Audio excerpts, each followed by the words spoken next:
આમ આદમી પાર્ટીના રાષ્ટ્રીય સંયોજક ગુજરાત પ્રવાસે આવશે। ભગવત માન અને અરવિંદ કેજરીવાલ બંને આમ આદમી પાર્ટીના દિગ્ગજ નેતાઓએ ગુજરાત મુલાકાતે આવવાના છે। આપના દિગ્ગજ નેતાઓની પ્રતિક્રિયાઓની એ રાહ જોવાઈ રહી છે। જેઓ પ્રથમ વખત રાજુ કરપડાના રાજીનામા બાદ ગુજરાતના પ્રવાસે આજથી આવી રહ્યા છે। 2 દિવસ તેમનો ગુજરાત પ્રવાસ છે। ખેડૂતો છે તેમના સમર્થનની અંદર એક કિસાન ક્રાંતિ સભાનું જે આયોજન કર્યું છે।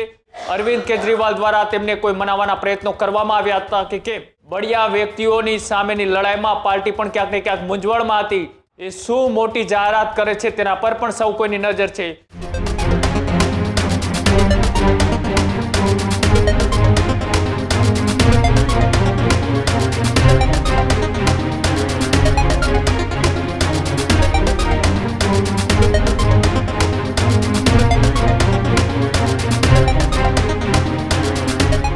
આમ આદમી પાર્ટીના રાષ્ટ્રીય સંયોજક ગુજરાત પ્રવાસે આવશે। ભગવત માન અને અરવિંદ કેજરીવાલ બંને આમ આદમી પાર્ટીના દિગ્ગજ નેતાઓએ ગુજરાત મુલાકાતે આવવાના છે। રાજુ કરપડાના રાજીનામા બાદ પ્રથમ વખત આપના નેતાઓએ ગુજરાત મુલાકાતે આવી રહ્યા છે। ભાવનગરના સમૂહલગ્ન કાર્યક્રમની અંદર આમ આદમી પાર્ટીના રાષ્ટ્રીય સંયોજક અરવિંદ કેજરીવાલ અને સાથે જ દિલ્હીના પૂર્વ મુખ્યમંત્રી અરવિંદ કેજરીવાલ અને પંજાબના મુખ્યમંત્રી ભગવત માન એ ભાવનગરના સમૂહલગ્ન કાર્યક્રમમાં હાજરી આપશે। આ તમામની વચ્ચે રાજુ કરપડાના રાજીનામાને લઈ આપના દિગ્ગજ નેતાઓની પ્રતિક્રિયાઓની એ રાહ જોવાઈ રહી છે। જોકે તમામની વચ્ચે રાજુ કરપડાએ 23 તારીખે કિસાન ક્રાંતિ સભાને સંબોધન કરવાના છે। એક વાત એ પણ સામે આવી રહી છે કે અરવિંદ કેજરીવાલ અને ભગવત માનના નિવેદન બાદ રાજુ કરપડા સુરેન્દ્રનગરના મૂળી તાલુકાના ગઢાદ ગામે યોજાનાર કિસાન ક્રાંતિ સભાની અંદર બંને નેતાઓને વળતો જવાબ પણ આપે તેવી શક્યતાઓ વ્યક્ત કરવામાં આવી રહી છે। અરવિંદ કેજરીવાલ કે જેઓ ભાવનગરની અંદર આમ આદમી પાર્ટીના નેતા કોળી સમાજના દિગ્ગજ આગેવાન રાજુ સોલંકી અને બ્રિજરાજ સોલંકી દ્વારા આયોજિત સમૂહ લગ્ન કાર્યક્રમની અંદર હાજરી આપવા માટે આવી રહ્યા છે। તે હાજરી દરમિયાન રાજુ કરપડાને લઈને જો કોઈ નિવેદન આપે છે તો એ નિવેદનનો વળતો પ્રહાર પણ કિસાન ક્રાંતિ સભા દરમિયાન રાજુ કરપડા આપે તેવી શક્યતાઓ છે।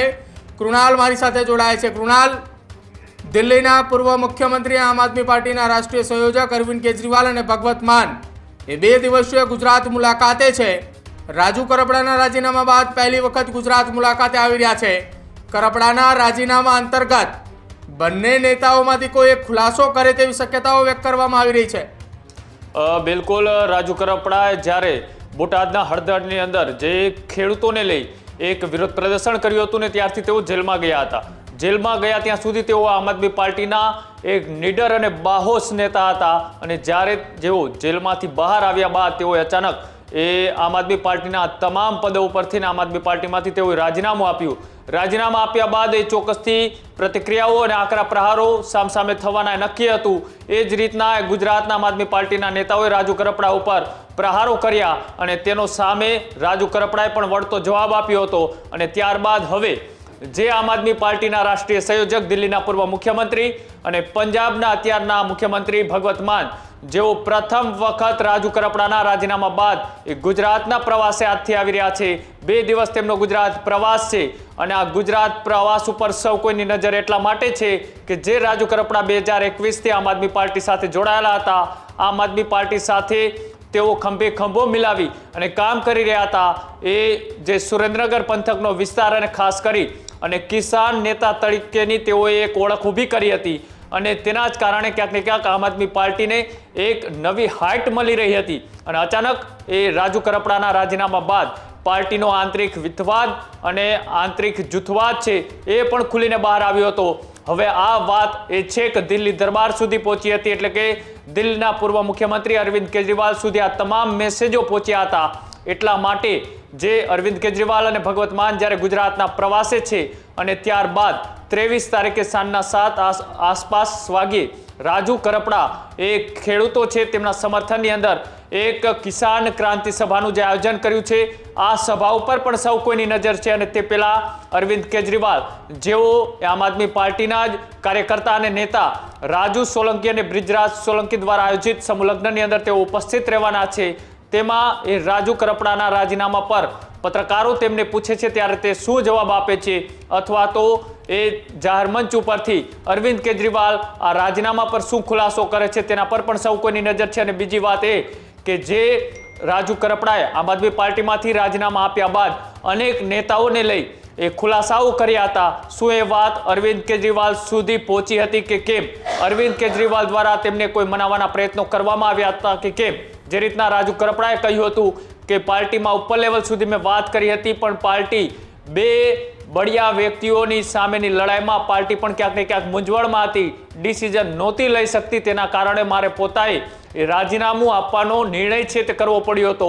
આ જે કારણ છે તે જ હકીકત છે કે પછી અરવિંદ કેજરીવાલ આ મામલે કોઈ બીજું નિવેદન આપે છે, કોઈ બીજો મોટો ખુલાસો કરે છે, અને અરવિંદ કેજરીવાલના ખુલાસા પછી 23 તારીખની સભામાં રાજુ કરપડા એ શું મોટી જાહેરાત કરે છે તેના પર પણ સૌ કોઈની નજર છે. પણ રાજુ કરપડાના રાજીનામા બાદ આમ આદમી પાર્ટીના રાષ્ટ્રીય સંયોજક જ્યારે આજે ગુજરાત આવી રહ્યા છે, 2 દિવસ તેમની જે ગુજરાત મુલાકાત છે, આ મુલાકાત ઉપર પણ એ કેવા પ્રકારના નિવેદનો આપે છે તેના ઉપર પણ પ્રદીપ સૌ કોઈની નજર છે. બિલકુલ કૃણાલ, આભાર માહિતી બદલ અને જોડાવા બદલ. તો આપના નેતા રાજુ કરપડાના રાજીનામા બાદ હવે ચર્ચાઓ એ સૌ કોઈ ચાલી છે કે હવે દિલ્હીના પૂર્વ મુખ્યમંત્રી એ ગુજરાત મુલાકાતે આવે છે ત્યારે શું કોઈ નિવેદન આપે છે, કેમ કે રાજુ કરપડાએ કેન્દ્રીય નેતૃત્વ સામે પણ સવાલો ઉઠાવ્યા હતા અને એ સવાલોના વળતા પ્રહાર, વળતા જવાબની સૌ કોઈ રાહ જોઈ રહ્યા છે કે ભગવત માન અને અરવિંદ કેજરીવાલ જ્યારે ગુજરાત પ્રવાસ આવશે ત્યારે રાજુ કરપડાને લઈને મૌન તોડે છે કે કેમ.